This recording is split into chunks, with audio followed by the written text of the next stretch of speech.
Hi, and welcome to another edition of Cliff's Corner. And today I'm coming to you from Madison.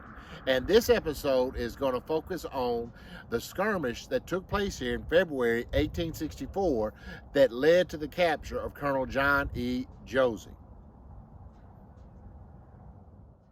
Not long after the Battle of Liberty Gap, Colonel John E. Josey, along with a number of other officers from the consolidated 13th and 15th Arkansas, were ordered to report to the Trans-Mississippi for service.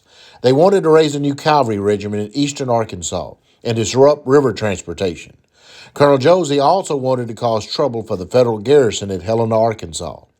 About the same time, General Napoleon Buford took over the Union forces at Helena after their victory there on July 4, 1863.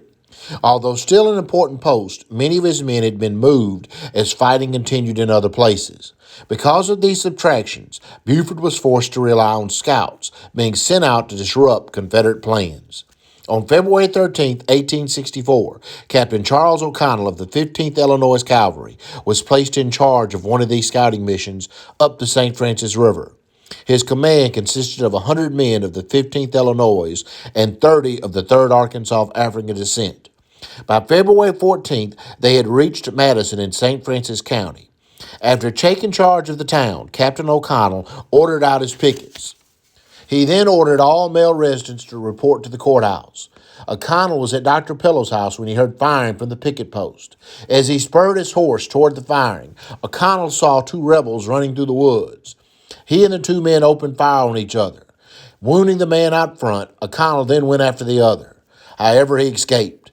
After returning to town with his wounded prisoner, the captain learned he'd captured Colonel John Josey. Apparently, Josey and his aide had accidentally ran into the pickets. On coming to the picket line, Josey asked a startled soldier what command he belonged to. When the picket answered the 15th Illinois, Josey responded, "I will have to take you in then." The young soldier refused and ordered both to surrender. Revolvers were drawn and shots fired as the rebels attempted to escape. It had been then when Josey ran into Captain O'Connell. For the wounded Colonel Josey, that was the end of his war. He was sent north to prison. His capture almost ended the enemy threat to Helena. Although only a brief episode of a much larger conflict, the capture of Colonel Josey at Madison had a longer-term effect on East Arkansas and the Civil War. I hope you enjoyed that edition of Cliff's Corner and look forward to some more coming to you in the near future.